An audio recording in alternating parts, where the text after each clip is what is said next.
bekerja. Saat ku memujimu, kau bertata di atas pujian. Saat ku menyembahmu, rohmu bekerja. Saat ku memujimu, kau bertata di atas pujian. Ku angkat hatiku, ku pandang kekudusanmu. Saat ku sembah, ku pujimu, ku rasakan kehadiran-Mu Tuhan.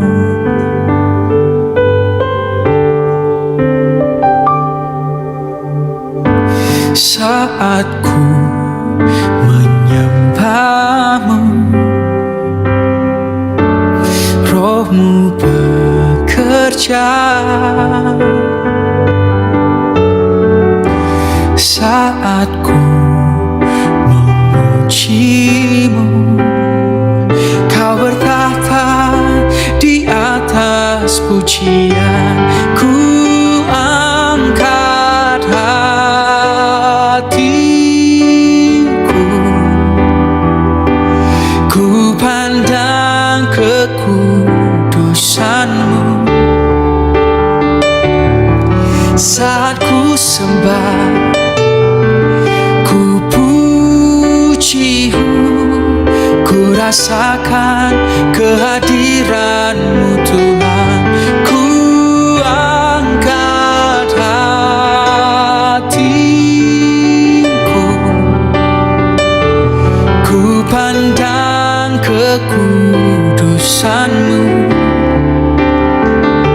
Oh, saat ku sembah, ku pujimu, ku rasakan kehadiran-Mu Tuhan.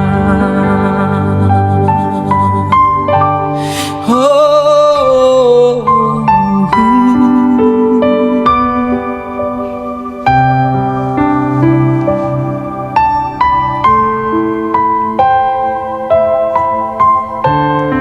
oh, bertatapan dengan wajah-Mu, memandang keindahan-Mu di tempat kudus-Mu. Ku rasakan hadir-Mu, Kau hadir di sini.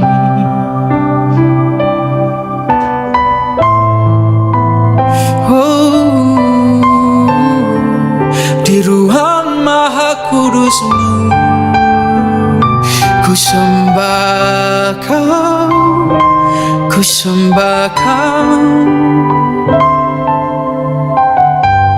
Ku angkat hatiku,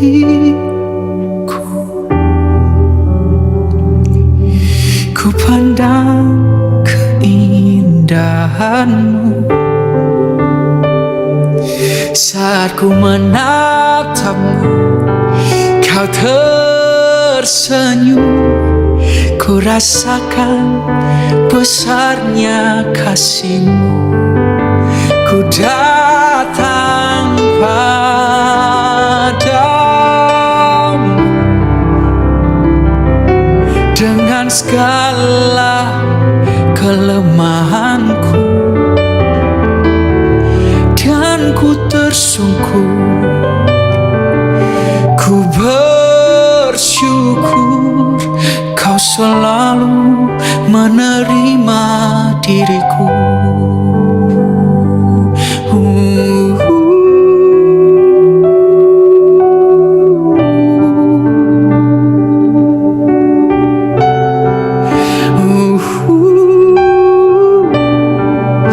So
kekudusanmu Bapa, penuhiku.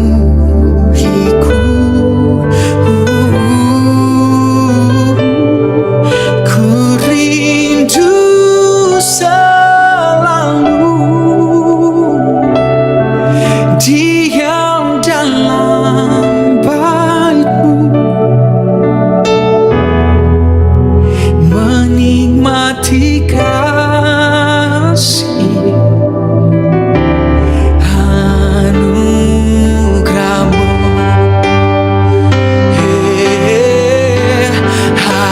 Hadirat-Mu Tuhan, ku rasakan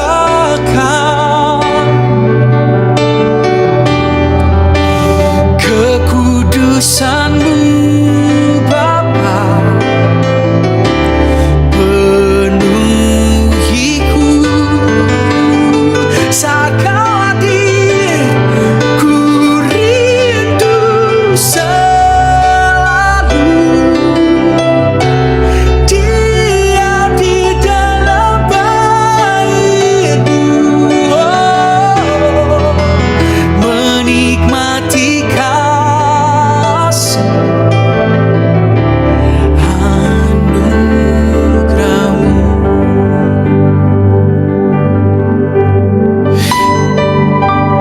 Ku sembah Kau, ku sembah Kau, ku sembah Kau di dalam roh dan kebenaran. Ku sembah Kau, ku sembah Kau, oh ku sembah Kau di dalam roh dan kebenaran. Yes.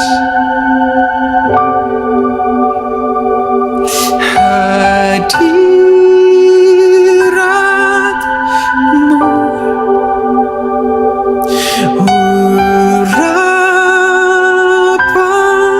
urapan-Mu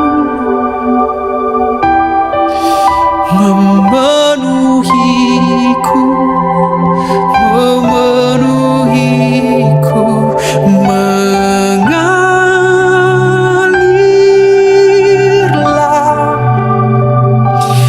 penuhilah,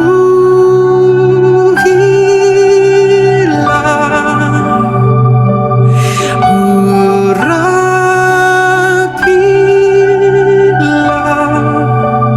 Ku butuh hadirat-Mu di setiap waktu. Hadirat-Mu Tuhan, ku rasakan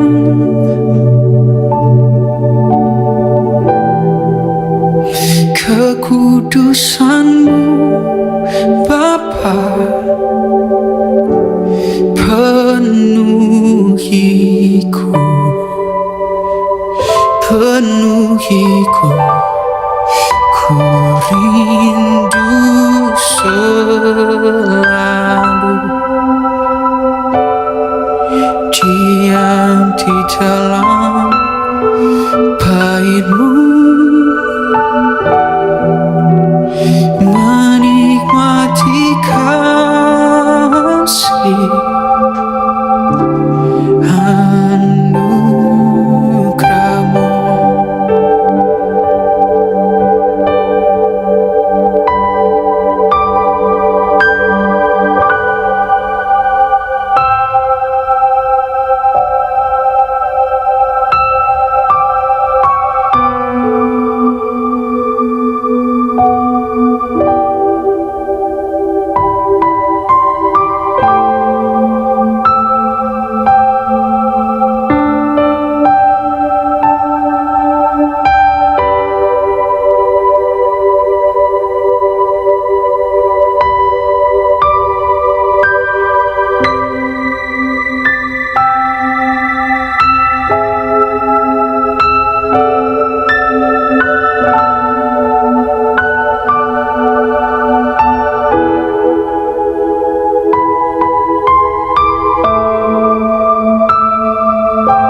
Shalom jemaat yang dikasihi Tuhan.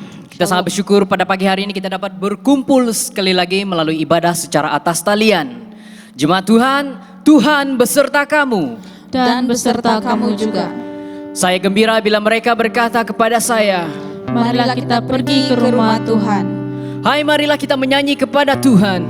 Marilah kita bersorak dengan sukacita kepada Juru Selamat yang Maha Kuasa. Allah itu roh. Kita harus menyembah Dia dalam roh dan kebenaran. Kemuliaan kepada Allah, Bapa, Anak, dan Roh Kudus. Puji Tuhan sekarang dan selama-lamanya. Doa kesucian bersama-sama. Ya Allah yang Maha Kuasa, semua hati manusia terbuka di hadapan Tuhan. Semua keinginannya diketahui oleh-Mu, dan daripadamu tiada rahasia yang tersembunyi. Sucikanlah niat hati kami dengan ilham Roh Kudus-Mu, supaya kami boleh mengasihi-Mu dengan sempurna dan memuliakan nama-Mu yang kudus dengan selayaknya melalui Yesus Kristus Tuhan kami. Amin. Mari kita beri kemuliaan kepada Tuhan kita Yesus. Kita mau menyembah Dia, kita mau meninggikan nama-Nya.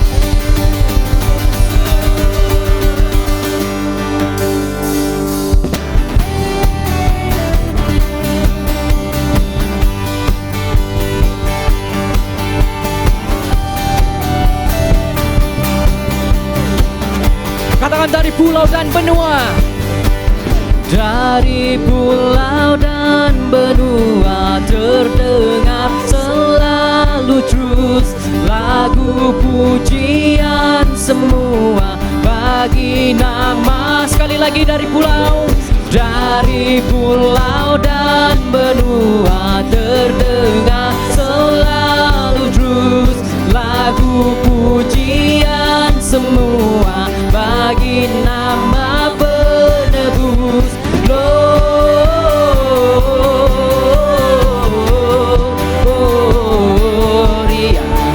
muliakan Tuhan. Gloria,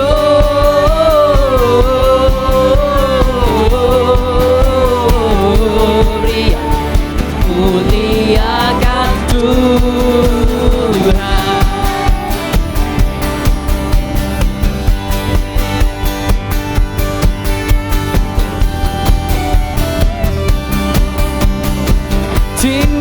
Tinggi dalam surga, tinggi dalam surga, tentara Tuhan yang kudus, tak lelah menyanyi jua di hadapan penebus. Tentara yang Tuhan punya, tinggikan panglimanya. Lagu surga, lagu bumi, sama diterimanya.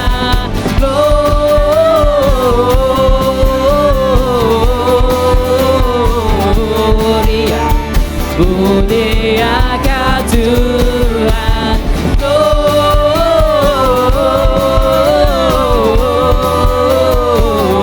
Gloria, muliakan Gloria.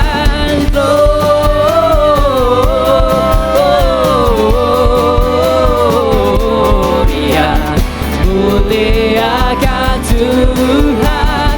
Gloria,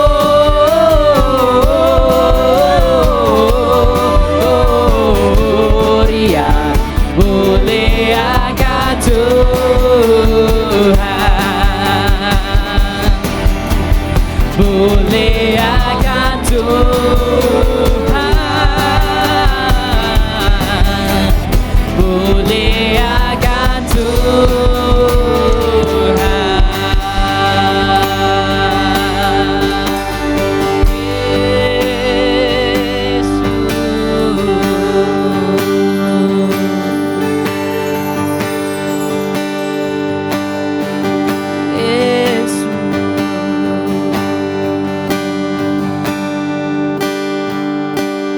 Mari menyembah Dia, mari menyembah Dia, mari menyembah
menyembah Dia, mari menyembah Dia, mari menyembah Yesus Al-Masih.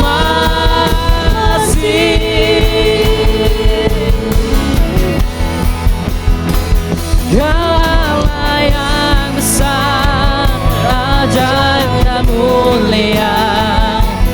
Kau Yesus yang selalu membuatku terpesona. Segala pujian bagimu ya Tuhan. Hanya Kau yang layak ku agungkan.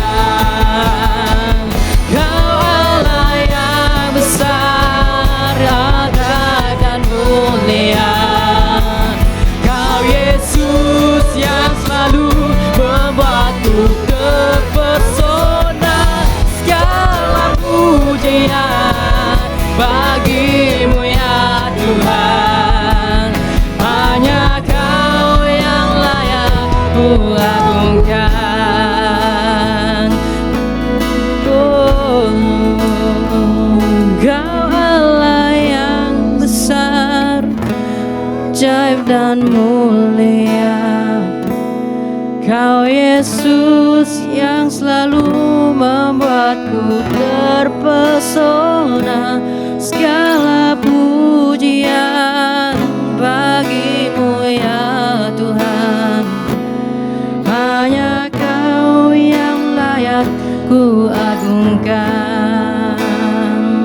Kau Allah yang besar, ajaib dan kekuasaan.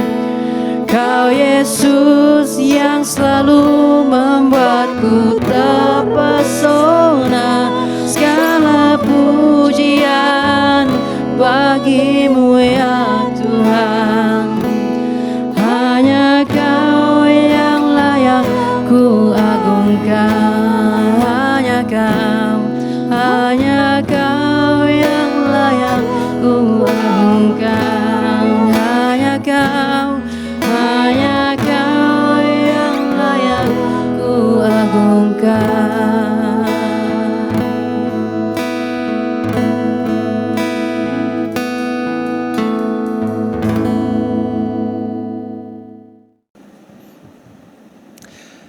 Selamat pagi semua. Selamat datang ke Gereja Juru Selamat Kudus kita. Minggu ini bermulanya musim Adventus di kalender gereja. Musim Adventus ialah satu musim di mana kita menunggu kedatangan Tuhan Yesus. Jadi dalam beberapa minggu ini saya berharap melalui ibadah, melalui khotbah juga akan menguatkan semangat kami untuk menanti atau menaruh harapan kita dalam Tuhan Yesus.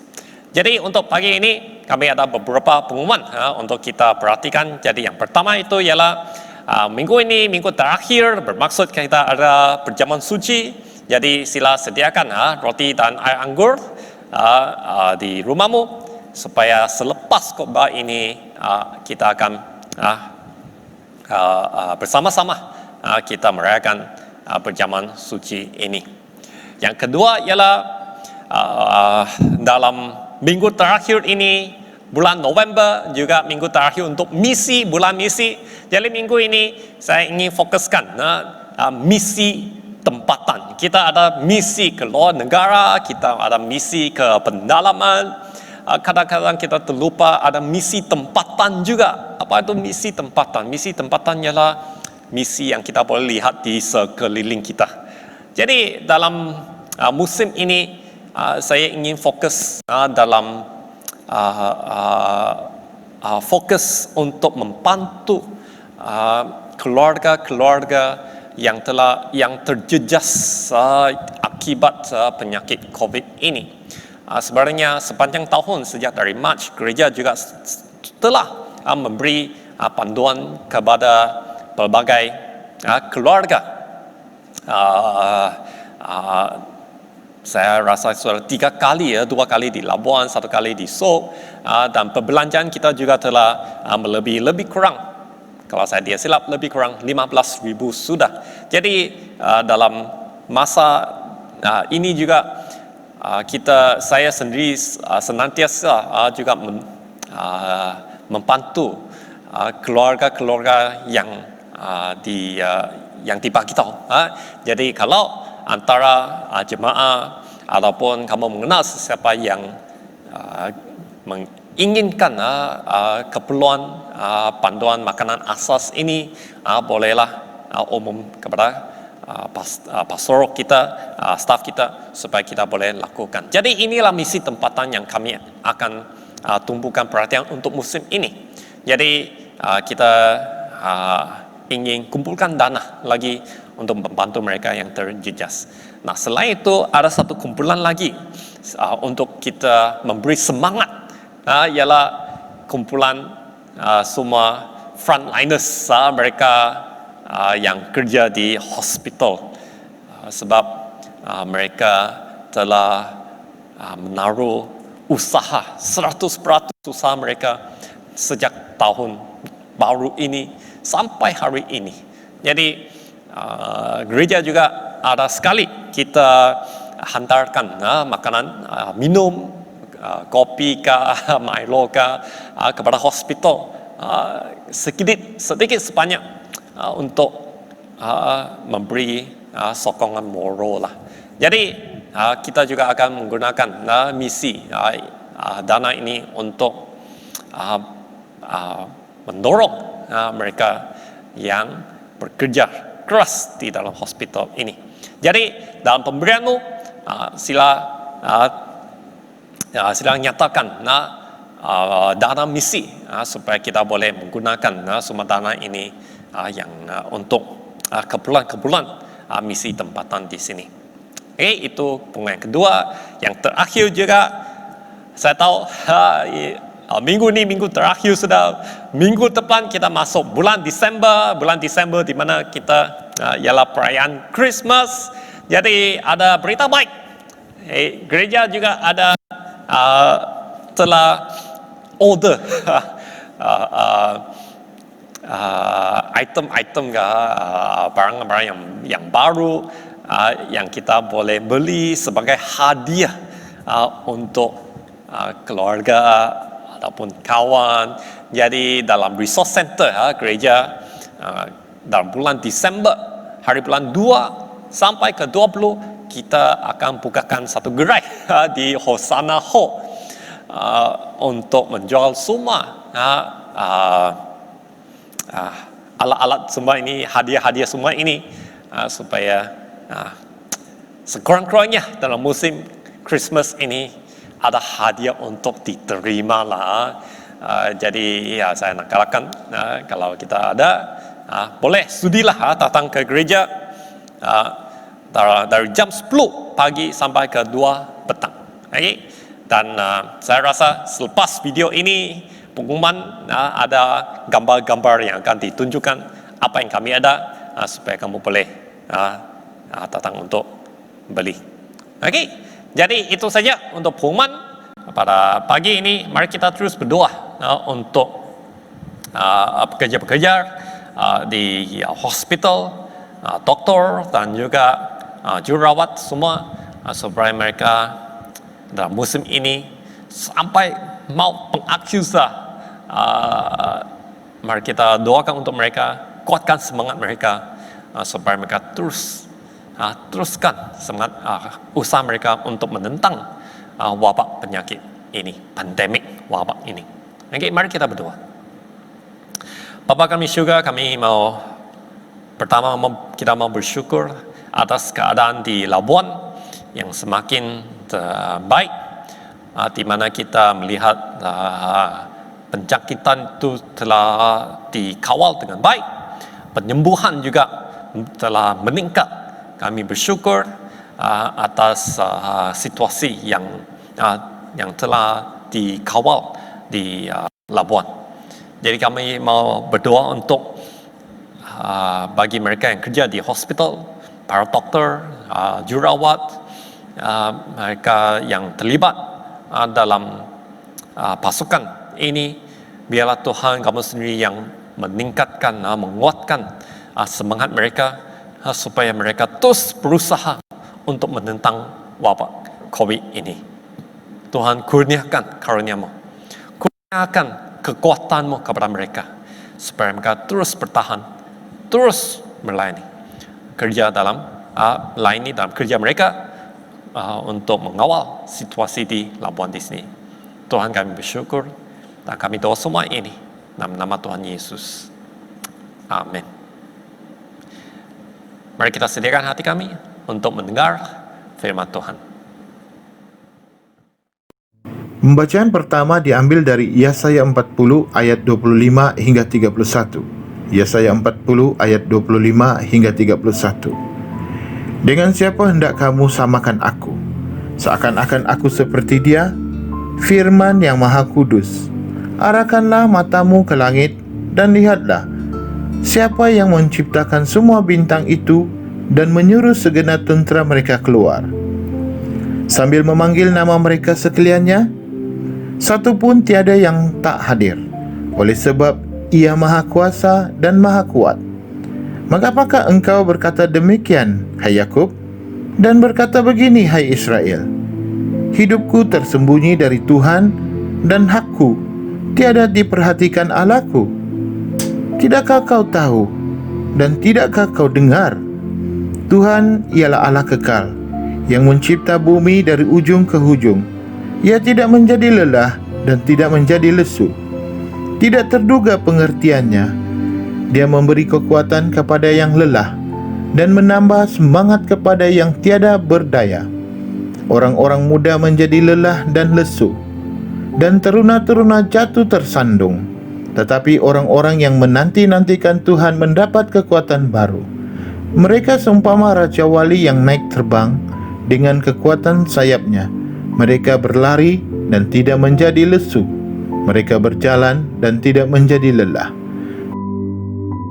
Demikianlah firman Tuhan. Syukur kepada Allah.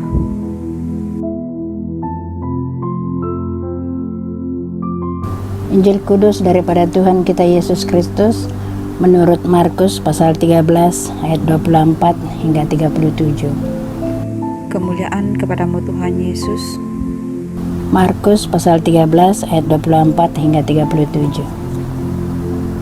Tetapi pada masa itu, sesudah kisaan itu, matahari akan menjadi gelap dan bulan tidak bercahaya, dan bintang-bintang akan berjatuhan dari langit, dan kuasa-kuasa langit akan goncang. Pada waktu itu orang akan melihat Anak Manusia datang dalam awan-awan dengan segala kekuasaan dan kemuliaannya. Dan pada waktu itu pun Ia akan menyuruh keluar malaikat-malaikatnya dan akan mengumpulkan orang-orang pilihannya dari keempat penjuru bumi, dari ujung bumi sampai ke ujung langit. Tariklah pelajaran dari perumpamaan tentang pohon ara.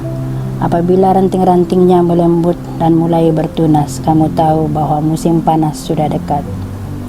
Demikian juga jika kamu lihat hal-hal itu terjadi, ketahuilah bahwa waktunya sudah dekat, sudah di ambang pintu.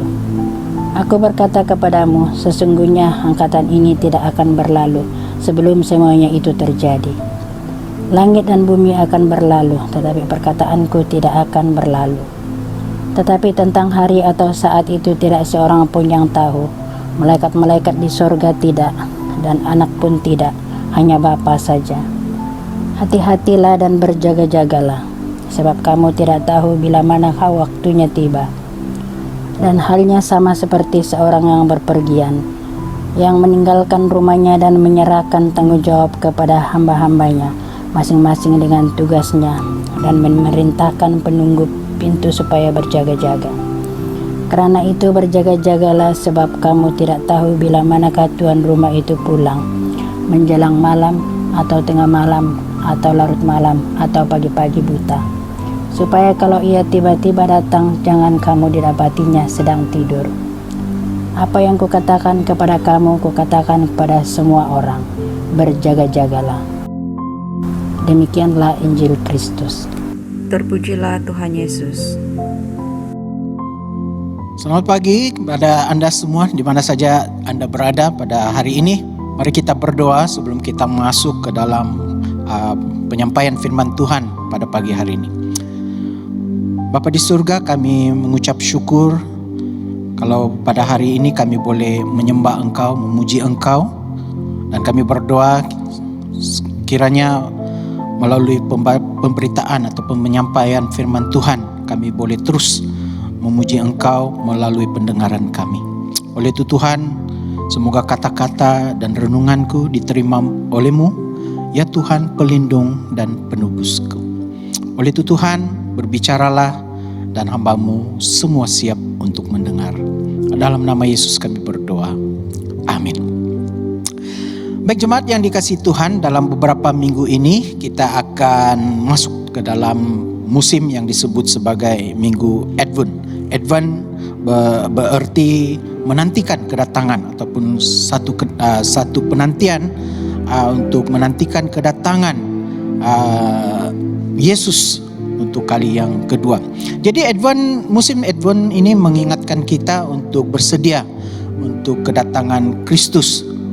Tidak juga bermaksud lebih kepada menantikan hari Natal, tetapi kita seharusnya bersemangat atau harus teruja untuk menyambut Christmas.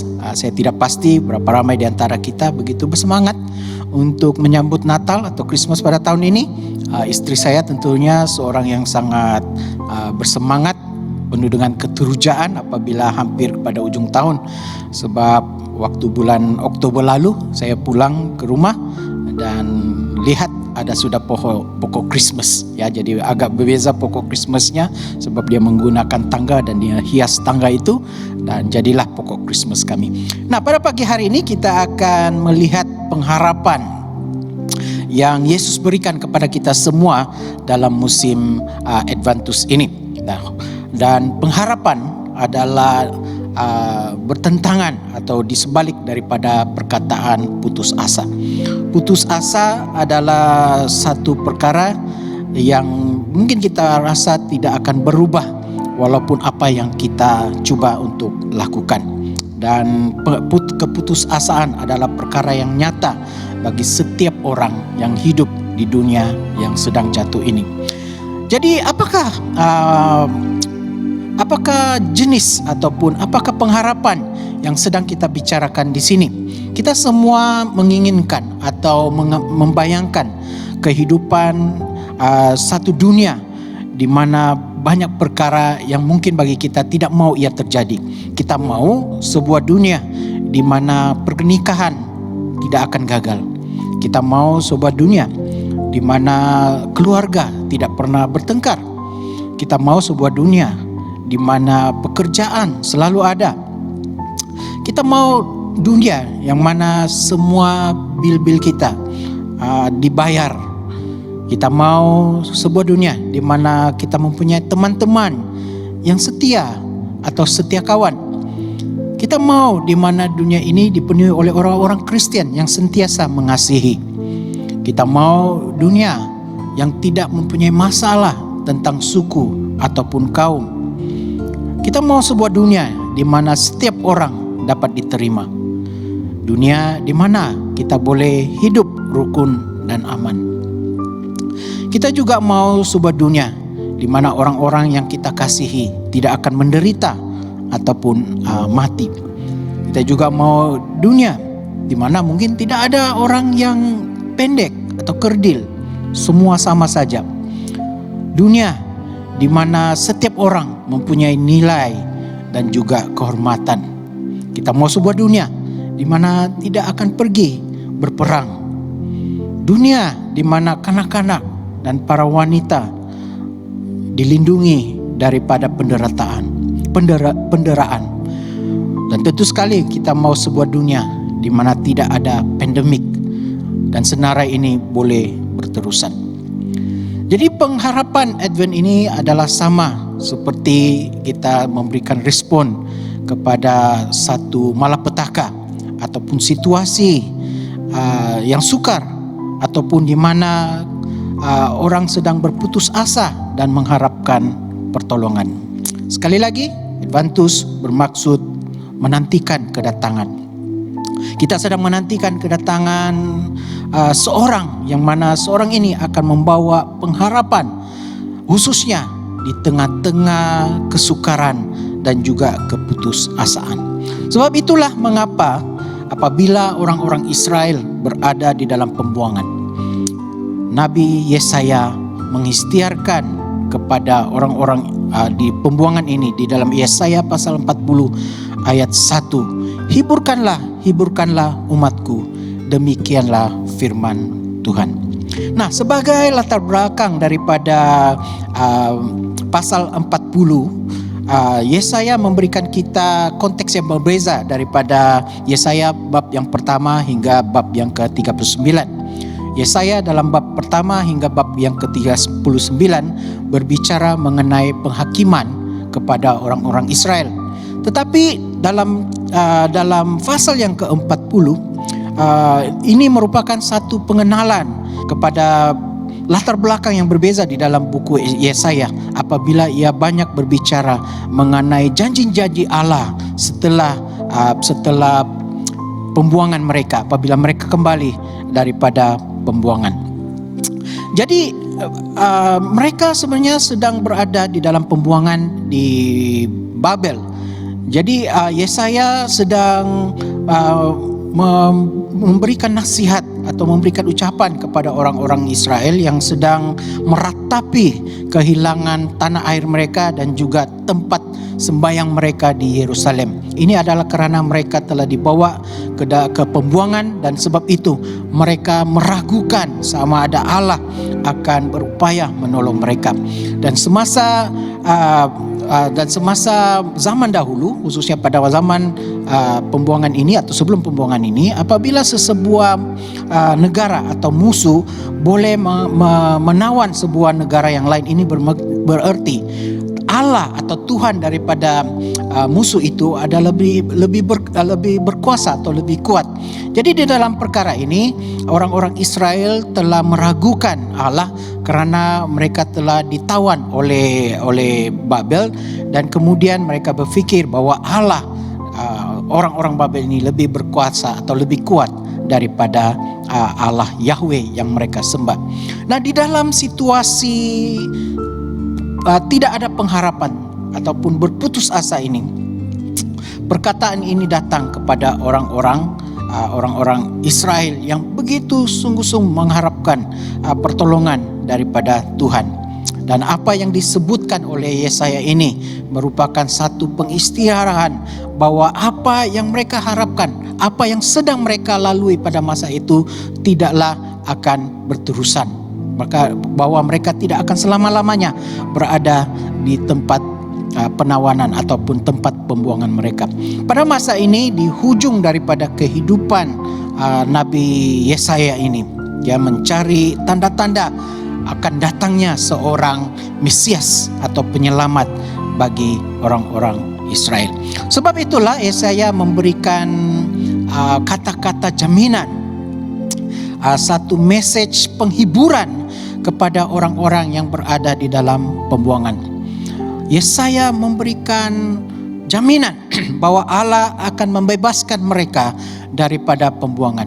Allah tidak pernah melupakan mereka, dan ini merupakan sesuatu yang tidak ada artinya sekiranya Yesaya memberikan jaminan dan juga penghiburan tanpa memberikan bukti-bukti yang jelas bahwa Allah akan membebaskan mereka daripada pembuangan. Jadi, bagaimana Yesaya memberikan jaminan dan pengharapan kepada orang-orang Israel ini bahwa Allah akan menebus mereka. Jadi pada hari ini kita akan melihat bagaimana Yesaya membuktikan dan memberikan jaminan ini kepada orang-orang Israel dengan menunjukkan sifat-sifat Allah atau atribut-atribut Allah. Jadi ada 3 atribut yang akan kita pelajari bersama pada pagi hari ini, dan atribut yang pertama adalah Allah yang mencipta. Nah, ayat 25 hingga ayat yang ke-26. Dikatakan di sana, dengan siapa hendak kamu samakan aku, seakan-akan aku seperti dia? Firman yang Maha Kudus. Arahkanlah matamu ke langit dan lihatlah siapa yang menciptakan semua bintang itu dan menyuruh segenap tentara mereka keluar sambil memanggil nama mereka sekaliannya. Satu pun tiada yang tak hadir, oleh sebab Ia Maha Kuasa dan Maha Kuat. Nah, coba perhatikan ayat yang mengatakan siapa yang menciptakan semua, ataupun siapa yang menciptakan semua bintang itu, atau siapa yang menciptakan semua itu. Nah, bila mana ada keraguan dan juga pergumulan, sama ada Allah akan menolong pada waktu-waktu kesukaran, selalunya Alkitab akan menunjukkan kepada kita penciptaan. Nah, mari kita mengambil contoh Ayub. Apabila Ayub sedang bergumul di dalam situasinya, kesehatannya telah dirampas, anak-anaknya baik lelaki maupun perempuan semuanya sudah mati, dan juga kesehatannya juga terganggu, dan lebih daripada itu dia juga bergumul untuk berdebat dengan 3 hingga 4 orang kawan-kawannya. Nah, ini di sini ada kawan saya yang menyebut kawan-kawan Ayub ini sebagai penghibur celaka. Ya, itu pun juga ada ditulis di dalam kitab Ayub, ya, penghibur celaka. Dan Allah menjawab Ayub yang dengan menggunakan penciptaan, ya. Dan dikatakan di sana sewaktu pergumulan ini, apabila Ayub hampir begitu tewas di dalam pergumulannya, ya, Allah berkata di dalam Ayub pasal 38 ayat 4, "Di manakah engkau ketika aku meletakkan dasar bumi?" Nah, di hujung daripada kitab Ayub ini, apabila Allah selesai berbicara kepada Ayub, Ayub kemudian menyesal, dan dia menjawab Tuhan, ya, di dalam Ayub pasal 42 ayat 2 hingga 6. Saya bacakan di sini. "Aku tahu bahwa engkau sanggup melakukan segala sesuatu dan tidak ada rencanamu yang gagal. Firman-Mu, siapakah dia yang menyelubungi keputusan tanpa pengetahuan? Itulah sebabnya tanpa pengertian aku telah bercerita tentang hal-hal yang sangat ajaib bagiku dan yang tidak ku ketahui. Firman-Mu, dengarlah, maka akulah yang akan berfirman. Aku akan menanyai engkau supaya engkau memberitahu aku. Hanya dari kata orang saja aku mendengar tentang engkau, tetapi sekarang mataku sendiri memandang engkau. Oleh sebab itu aku mencabut perkataanku, dan dengan menyesal aku duduk dalam debu dan abu." Nah, sebenarnya apabila Yesaya menunjukkan Allah sebagai pencipta kepada orang-orang Israel sepatutnya seperti Ayub, ya, mereka seharusnya menyesal dan bertobat daripada ketidakpercayaan mereka, daripada keraguan mereka. Jadi mengapakah adanya keraguan dan juga pergumulan, ya? Dan apabila semua ini datang, Allah menggunakan penciptaan untuk menegur kita. Nah, ada pelbagai sebab mengapa Allah menggunakan penciptaan untuk menegur kita. Namun saya akan memberikan 2 sebab saja pada pagi hari ini, ya. Pertama adalah sebabnya karena Allah menunjukkan kemuliaan dan kedaulatannya melalui penciptaan. Nah, Mazmur 19 ayat yang pertama, atau di dalam Alkitab Bahasa Indonesia ayat yang kedua, "Langit menceritakan kemuliaan Allah dan cakrawala memberitakan pekerjaan tangannya." Dalam arti kata yang lain, langit itu sedang berbicara atau sedang berkhotbah mengenai kemuliaan Allah pada kita setiap hari. Khususnya kita boleh lihat penulis Mazmur ini mau kita melihat ke langit dan melihat semua keajaiban yang telah Allah ciptakan. Apa yang coba Daud sampaikan di sini ialah mengenai kemuliaan Allah yang ditunjukkan melalui penciptaannya. Kita boleh mengetahui banyak perkara mengenai Allah dengan hanya melihat kepada keajaiban penciptaan Tuhan. Nah, bagaimana kita boleh mengenal Allah atau mengetahui tentang Allah? Hanya dengan melihat kepada langit. Nah, kita tahu bahwa Dia adalah pencipta karena kita dapat melihat semua pekerjaannya dan penciptaannya, dan kita melihat hikmat dan kemuliaannya karena semua perincian yang diberikan kepada kita melalui penciptaan ini. Kita juga mengetahui mengenai kuasa Allah, kekuasaan Allah apabila kita memandang ke langit. Nah, mungkin kita bertanya-tanya, bagaimana Allah melakukannya? Bagaimana Dia boleh menciptakan segala sesuatu? Nah, apabila kita memandang ke langit, ya, ini seolah-olah kita sedang melihat kepada satu lukisan yang dilukis oleh seorang pelukis yang begitu hebat, ya. Dan apabila kita melihat atau memikirkan tentang sesuatu lukisan, kita biasanya akan berpikir bahwa lukisan ini dilukis oleh seorang yang hebat, dan kemudian kita akan memberikan kritik, dan sama ada kita memberikan kritik sama ada itu bagus, lukisan itu baik ataupun tidak. Jadi penciptaan Allah itu adalah sebuah lukisan yang sangat indah, sangat cantik, ya. Jadi sebagai penciptaan ciptaan Allah, kita juga berada di dalam lukisan itu. Nah, apabila kita memandang ke langit dan memandang ke langit dan melihat itu sebagai satu lukisan yang hebat, kita boleh memahami bahwa Allah adalah seorang pencipta yang begitu hebat, yang menciptakan langit dan bumi.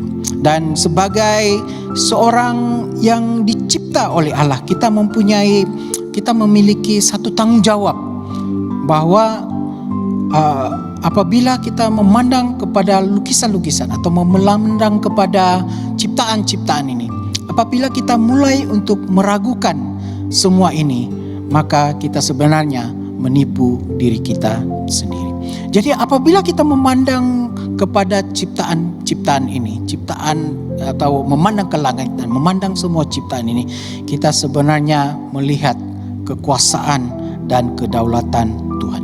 Jadi Allah menunjukkan kemuliaan dan juga kedaulatannya melalui ciptaan setiap kali apabila Dia perlu untuk menegur kita. Menegur apa? Menegur ketidakpercayaan kita, keraguan kita, ataupun apabila kita di dalam keputusasaan, di dalam pergumulan, lihatlah ke langit dan pandanglah ciptaan-ciptaan Allah, karena Dia sedang berbicara kepada kita.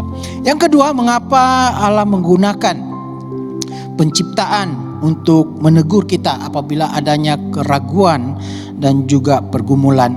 Ialah supaya kita boleh terus berharap kepada Tuhan. Seorang penulis mengatakan bahwa penciptaan berbeza daripada, atau ciptaan itu berbeza daripada Allah, namun semua bergantung kepada Allah. Oleh itu tuh kawan-kawan sekalian atau jemaat yang dikasihi Tuhan, kita semua adalah ciptaan Allah, dan kita perlu memerlukan Allah untuk terus hidup, karena kehidupan kita, nafas kita adalah milik Allah. Jadi kita sangat bersyukur karena pada setiap minggu kita diingatkan di dalam pengakuan iman kita apabila kita mengatakan bahwa Allah adalah pencipta langit dan bumi. Jadi apabila kita sedang menantikan advent yang kedua untuk berlaku, kedatangan Yesus yang kedua untuk terjadi, marilah kita terus diingatkan dan diberikan pengharapan, diberikan penjaminan oleh Allah melalui penghiburannya dengan menunjukkan kepada kita bahwa Dia adalah pencipta kita. Ya, Dia adalah pencipta kita. Dan itu adalah sifat Allah yang pertama yang kita pelajari hari ini. Dia adalah pencipta. Dan sifat yang kedua yang akan kita pelajari pada pagi hari ini adalah Dia atau Allah adalah Allah yang menebus. Nah, ayat 29 hingga 31. Dia memberi kekuatan kepada yang lelah dan menambah semangat kepada yang tiada berdaya. Orang-orang muda menjadi lelah dan lesu, dan teruna-teruna jatuh tersandung. Tetapi orang-orang yang menantikan Tuhan mendapat kekuatan baru. Mereka seumpama Raja Wali yang naik terbang dengan kekuatan sayapnya. Mereka berlari dan tidak menjadi lesu. Mereka berjalan dan tidak menjadi lelah. Nah, message yang indah yang dapat kita baca adalah di dalam ayat yang ke-31 yang mengatakan mereka yang menanti-nantikan Tuhan akan mendapat kekuatan baru.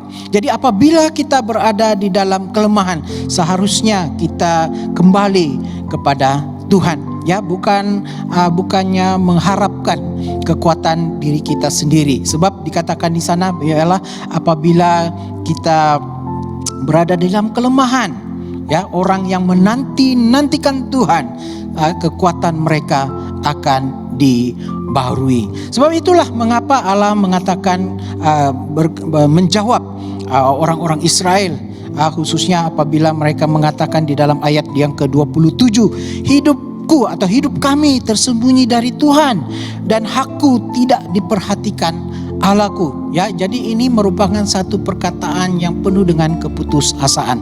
Tetapi apakah yang Tuhan jawab kepada mereka? Dua persoalan saja, dua perkataan atau dua soalan yang menjadi jawaban kepada mereka. Di ayat yang ke-28, bila Allah mengatakan, tidakkah kau tahu dan tidakkah kau dengar? Ya, saudara sekalian, Allah kita adalah Allah yang hidup selama-lamanya, ya, everlasting. Ya, tidakkah kau tahu, tidakkah kau dengar bahwa Allah kita adalah Allah yang hidup kekal selama-lamanya. Mungkin kita sudah lupa, ya, apa yang telah Tuhan lakukan di dalam kehidupan kita. Seperti orang-orang Israel, apabila mereka berada di dalam pembuangan, mereka mungkin sudah lupa, ya, bahwa mereka mempunyai Allah yang sudah menciptakan mereka. Jadi kalau Allah ini yang boleh menciptakan daripada kosong, tidak ada menjadi sesuatu yang ada, saya percaya, kita harus percaya bahwa Allah ini juga boleh memperhatikan kita. Allah ini juga yang boleh menebus kita daripada kehidupan keberdosaan kita. Nah, mari kita terus mencari Tuhan untuk mendapatkan kekuatan yang baru. Dia memberikan kekuatan bagi orang-orang yang lemah. Dan bagi mereka yang tidak mempunyai kekuatan secara rohani, ya, Dia akan memberikan kekuatan kepada orang yang mencarinya. Sekali lagi di dalam ayat yang ke-31, orang-orang yang menanti-nantikan Tuhan akan mendapat kekuatan baru. Nah, kita mungkin saja boleh menjadi lelah, kita boleh saja menjadi penat, ya, di dalam pergumulan kita melawan berbagai musuh, ya, di dalam hidup kita. Mungkin di waktu-waktu pandemik ini juga kita mungkin ada yang menjadi lelah, ya, sudah tidak tahan lagi dengan situasi sekarang. Tetapi marilah kita terus memandang kepada Tuhan, mencari Tuhan, menanti-nantikan Tuhan. Ya, di sini ada diberikan contoh Raja Wali, ya, seumpama Raja Wali. Mari kita letakkan diri kita seperti Raja Wali. Apabila kita menantikan Tuhan dengan setia, Dia akan menguatkan kita. Ayat 31 seterusnya mengatakan mereka seumpama Raja Wali yang naik terbang dengan kekuatan sayapnya. Mereka berlari dan tidak menjadi lesu.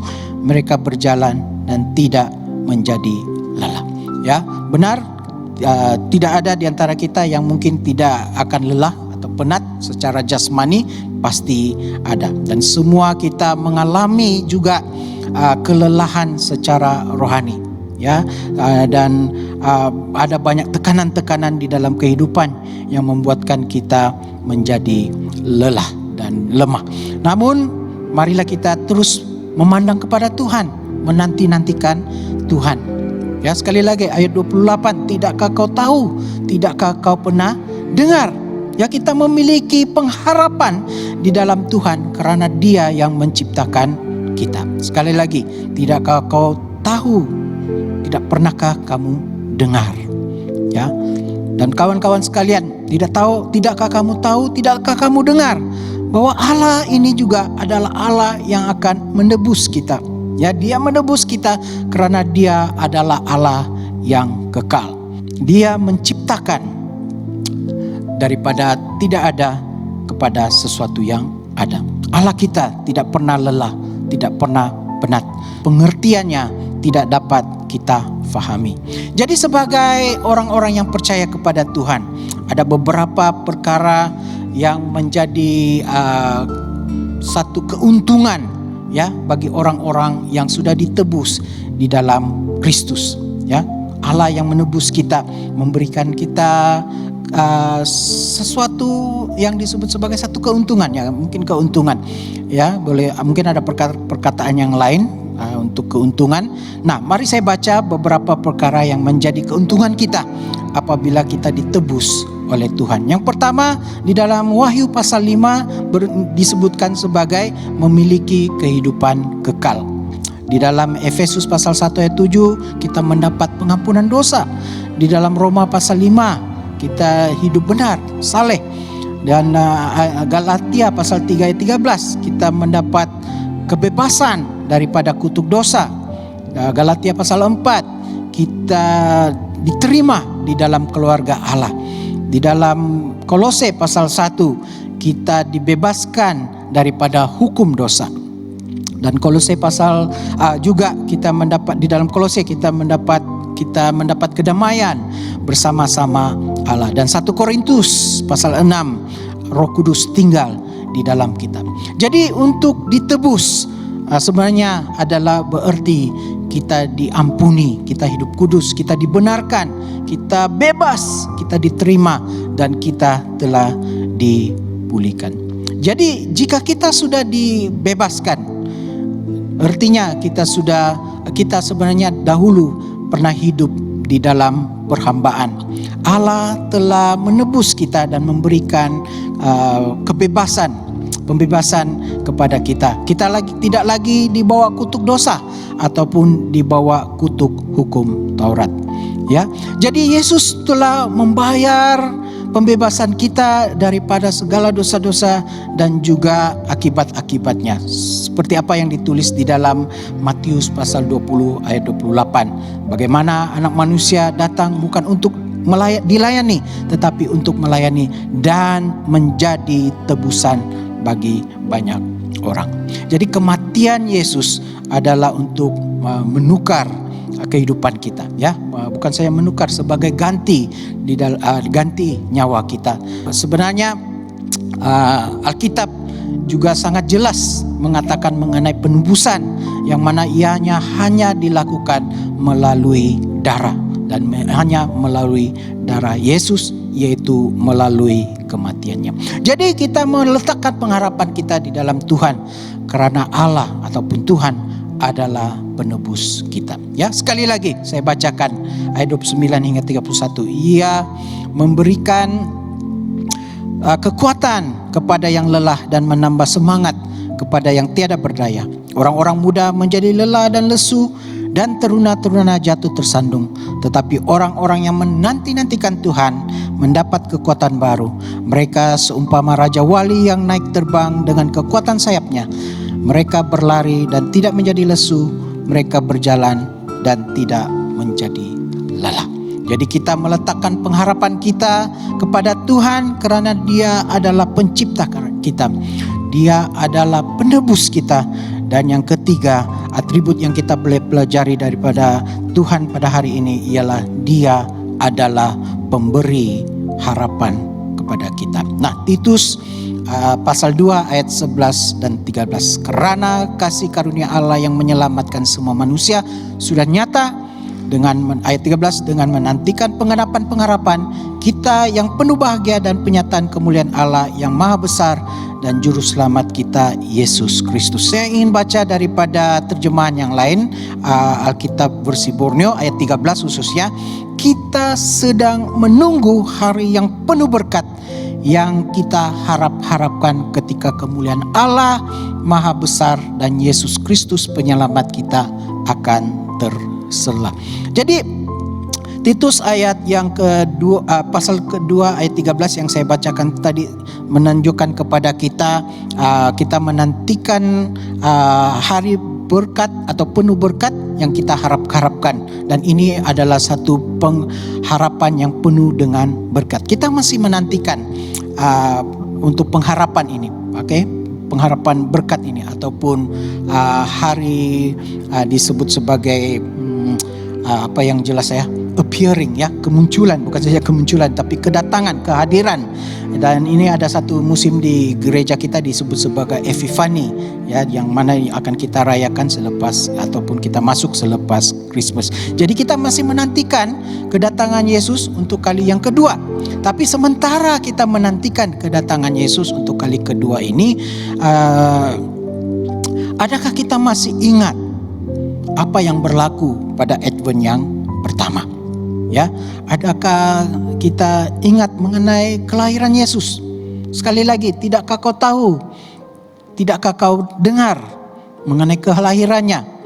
Dan kelahiran Yesus memberikan pengharapan kepada kita karena Dia adalah pemberi pengharapan. Jadi Rasul Paulus di sini mengatakan bahwa kelahiran ataupun kehadiran Yesus pada Advent yang pertama sebenarnya mengajak kita untuk menanti dengan penuh semangat kedatangan Yesus untuk kali yang kedua. Sebab kedatangan Yesus yang kali kedua ini akan memberikan berkat kepada kita, bukan membawa kutuk bagi kita. Jadi kita semua tahu apa yang berlaku pada musim Advent yang pertama, yaitu waktu kelahiran Yesus. Karena Alkitab sudah menceritakan kepada kita. Jadi manusia tidak memiliki alasan untuk tidak mengetahui apa yang berlaku pada Advent yang pertama. Kita sudah mendengar dari khotbah, kita juga mendengar daripada kesaksian-kesaksian mengenai apa yang berlaku kepada di masa Advent yang pertama. Jadi sementara kita menantikan Advent yang kedua, marilah kita terus meletakkan pengharapan kita kepada Tuhan. Kita sudah melihat mengenai Allah yang mencipta, kita sudah belajar mengenai Allah yang menebus, dan kita percaya bahwa Dialah Allah yang memberikan pengharapan kepada kita. Oleh itu marilah kita letakkan pengharapan kita sekali lagi kepada Tuhan, seperti mana yang Yesaya katakan di dalam ayat yang ke-31 sebentar tadi. Tetapi orang-orang yang menanti-nantikan Tuhan akan mendapat kekuatan baru. Mereka seumpama Raja Wali yang naik terbang dengan kekuatan sayapnya. Mereka berlari dan tidak menjadi lesu. Mereka berjalan dan tidak menjadi lelah. Oleh itu saudara sekalian, bagaimanapun keadaan kita pada saat ini, janganlah kita putus harapan. Dalam musim Advent ini, marilah kita terus meletakkan pengharapan kita kepada Tuhan. Marilah kita lihat atribut ataupun sifat-sifat Allah yang kita pelajari sebentar tadi. Dia yang menciptakan kita, Dia yang menebus kita, dan Dia yang akan terus memberikan pengharapan kepada kita. Dan orang yang menanti-nantikan Tuhan akan mendapat kekuatan baru. Mereka akan terbang seperti Raja Wali. Mereka akan berlari, tidak akan menjadi lesu, dan mereka akan berjalan dan tidak menjadi lelah. Mari kita berdoa. Bapa di surga, kami mengucap syukur untuk pengharapan yang kami ada di dalam Engkau. Kami boleh meletakkan pengharapan dan kepercayaan kepada Engkau, karena Engkaulah Allah yang memberikan pengharapan di dalam kehidupan kami. Dan dalam kami mengingati apa yang berlaku pada Advent yang pertama, janganlah kami sampai lupa dan selalu akan mengingati akan kedatangan-Mu yang kali kedua. Kami berdoa yang apa yang telah kami ingat ataupun pelajari pada hari ini akan terus menguatkan kami dan mengajar kami untuk terus meletakkan pengharapan di dalam Engkau sendiri. Sebab firman-Mu mengatakan orang-orang yang menanti-nantikan Tuhan akan mendapat kekuatan baru. Mereka seumpama Raja Wali yang naik terbang dengan kekuatan sayapnya. Mereka berlari dan tidak menjadi lesu, mereka berjalan dan tidak menjadi lelah. Oleh itu Tuhan, kami mau mengisytiharkan bahwa Engkaulah sumber pengharapan di dalam kehidupan kami. Terima kasih Tuhan. Segala pujian kami kembalikan kepada Engkau. Dalam nama Yesus kami berdoa. Amin.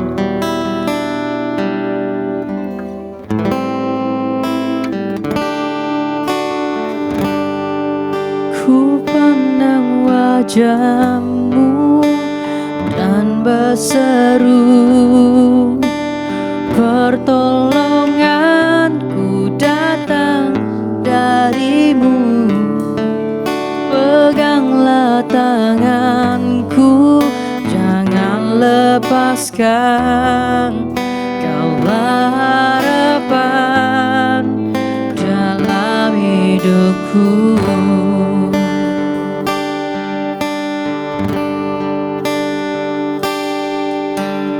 Bukan dengan kekuatanku ku dapat jalani hidupku, tanpa Tuhan yang di sampingku, ku tak mampu sendiri. Engkaulah kuatku yang menopangku. Ku pandang wajah-Mu dan berseru, pertolonganku datang dari-Mu. Peganglah tanganku, jangan lepaskan. Kaulah harapan dalam hidupku.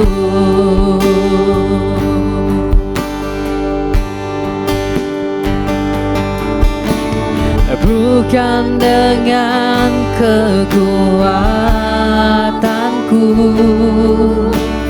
ku dapat jalani hidupku, tanpa Tuhan yang di sampingku, ku tak mampu sendiri. Engkaulah kuatku yang menopangku. Ku pandang wajah-Mu dan berseru, pertolonganku datang dari-Mu. Peganglah tanganku, jangan lepaskan. Kaulah harapan dalam hidupku.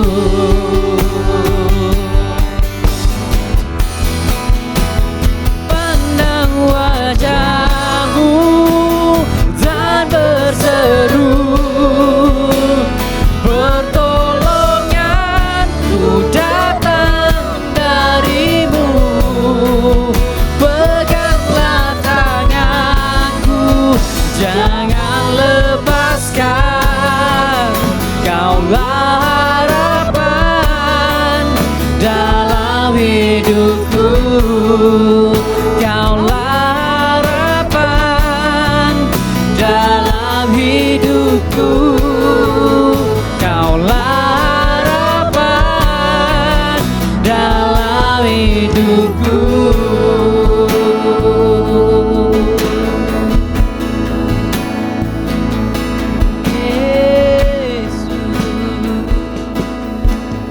Musim Adventus ialah satu musim kita menunggu kedatangan Tuhan Yesus. Dalam ajaran Tuhan Yesus sendiri, Dia telah memerintah kita juga untuk mengingatinya setiap hari melalui perjamuan kudus. Jadi pagi ini, marilah kita datang dengan rendah hati untuk menerima perjamuan kudus ini. Mari kita mengakukan dosa-dosa kami semua bersama-sama. Allah yang penuh belas kasihan, Bapa kami di syurga, pencipta kami dan hakim kami. Kami telah berdosa terhadap Engkau dan terhadap sesama manusia, baik dalam fikiran, perkataan, dan perbuatan, melalui kelalaian, kelemahan, dan kesalahan yang disengajakan. Kami sekarang bertobat dan benar-benar menyesal sebab kesalahan kami. Bapa, ampunilah kami demi anak-Mu, Yesus Kristus yang telah mati untuk kami. Kuatkanlah kami supaya dapat mengasihi dan mentaati-Mu dalam kehidupan yang baru, melalui Yesus Kristus Tuhan kami. Amin. Allah yang Maha Kuasa mengasihi, mengampuni dan membebaskan kamu dari segala dosamu melalui Yesus Kristus Tuhan kita. Dia meneguhkan dan menguatkan kamu untuk pelanannya dan kuasa Roh Kudus dan memelihara kamu dalam kehidupan yang kekal. Amin. Semua kemuliaan kepadamu, Bapa kami di syurga. Sebab di dalam kemurahan-Mu, Engkau telah menyerahkan anak-Mu yang tunggal, Yesus Kristus, untuk diseksa dan mati di atas kayu salib untuk penebusan kami. Di situ Dia telah membuat pendaman yang penuh untuk dosa-dosa sisi dunia dan mempersembahkan dirinya sendiri sebagai korban satu kali saja untuk segala dosa kami. Dia telah menentukan dan di dalam Injil-Nya memerintahkan kami untuk melanjutkan perjamuan ini sebagai peringatan abadi akan kematiannya yang sangat tinggi nilainya sampai Dia datang kembali. Dengarlah kami yang meminta dengan rendah hati, ya Bapa yang berkasihan, dan kurniakanlah supaya melalui kuasa Roh Kudus kami yang menerima kurnia-kurnia ini, roti dan air anggur, menurut peraturan anak-Mu Yesus Kristus penyelamat kami, sebagai peringatan akan sengsara dan kematiannya, akan mendapat bahagian dalam tubuh dan darahnya yang sangat berharga itu. Pada malam Tuhan Yesus dikhianati, Dia mengambil roti dan mengucap syukur, lalu memecah-mecahkan roti itu dan membagikan kepada murid-muridnya sambil berkata, "Ambil dan makan. Inilah tubuh Aku yang diberikan untuk kamu. Buatlah demikian sebagai peringatan akan Aku." Begitu juga setelah habis makan, Dia mengambil cawan serta mengucap syukur, lalu memberikannya kepada murid-muridnya serta berkata, "Minumlah ini kamu semua. Inilah darah Aku, darah perjanjian baru yang dicurahkan bagi kamu dan bagi semua orang untuk pengampunan dosa.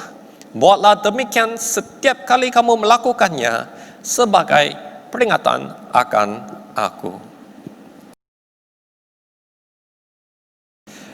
Bersama-sama, Kristus telah mati, Kristus telah bangkit, Kristus akan datang lagi. Kita memecahkan roti ini untuk mendapat bahagian dalam tubuh Kristus. Walaupun kita ramai, kita adalah satu tubuh karena kita mendapat bahagian daripada satu roti. Berbahagialah mereka yang dijemput ke perjamuan domba. Marilah kita bersukacita dan memuliakan Allah. Kurnia Allah adalah untuk jemaat Allah. Dekatilah dengan iman dan dengan rendah hati. Terimalah roti dan air anggur ini sebagai peringatan bahwa Kristus mati untuk kamu, serta menerima Dia dalam hatimu dengan iman dan syukur.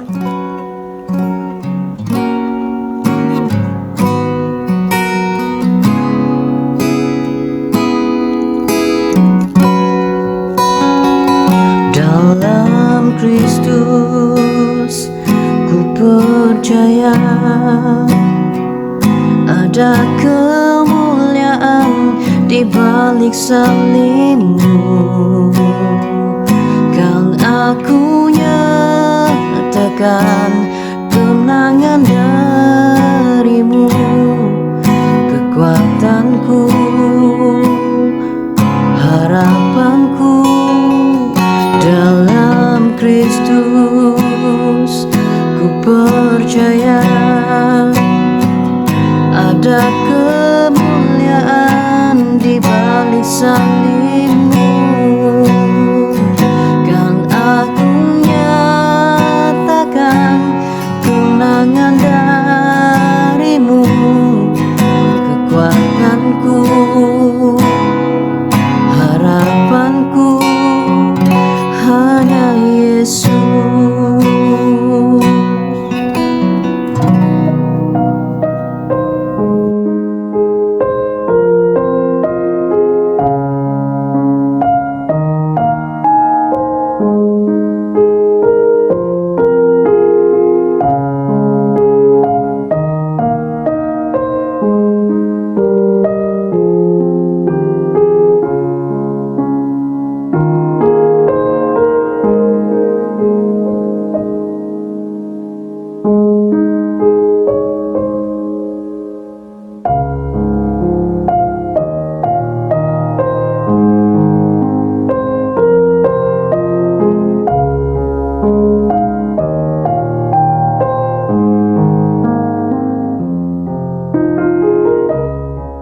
Mari kita berdoa seperti yang telah diajar oleh pengamat kita bersama-sama.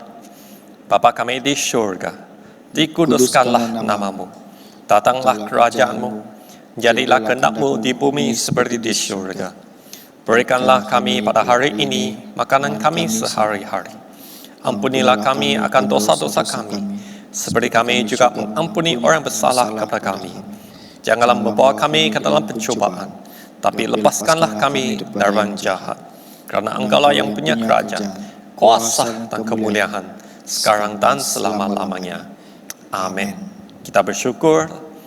Allah kekal, Bapa kami yang di syurga, kami mengucapkan terima kasih kepada-Mu yang telah menerima kami sebagai anggota hidup anak-Mu, Yesus Kristus Penyelamat kami.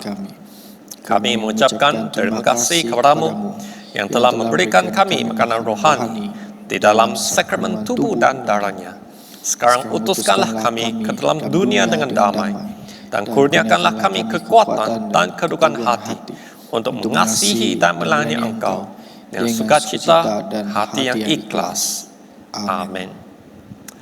Sentosa Allah yang melebihi pengertian manusia, meliharakan hati dan jiwa kamu di dalam pengetahuan dan kasih Allah dan anaknya Yesus Kristus Tuhan kita. Dan berkat Allah yang Maha Kuasa, Bapa, Anak dan Roh Kudus berserta kamu dan tinggal serta kamu sampai selama-lamanya. Amin. Pergilah dan damai sejahtera dan lainlah Tuhan. Dalam nama Kristus. Amin. Amin.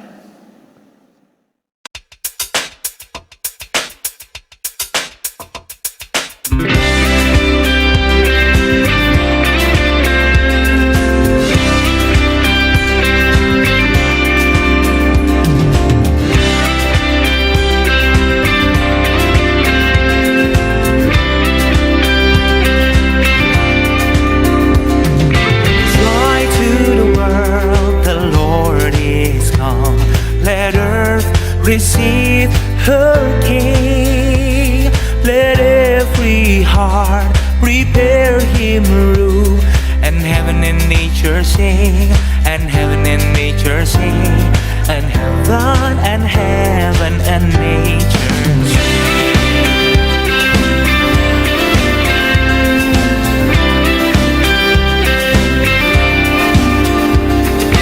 Dunia gemar dan soraklah, Rajamu lahirlah. Beri hatimu kepadanya, bersama nyanyilah, bersama nyanyilah, bersama nyanyilah.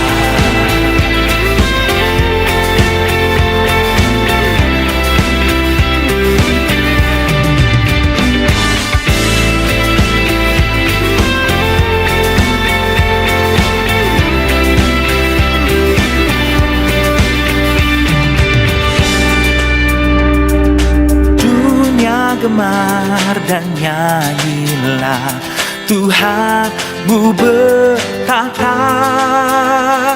Bumi, laut, gunung, lembah, bersoraklah terus, bersoraklah terus.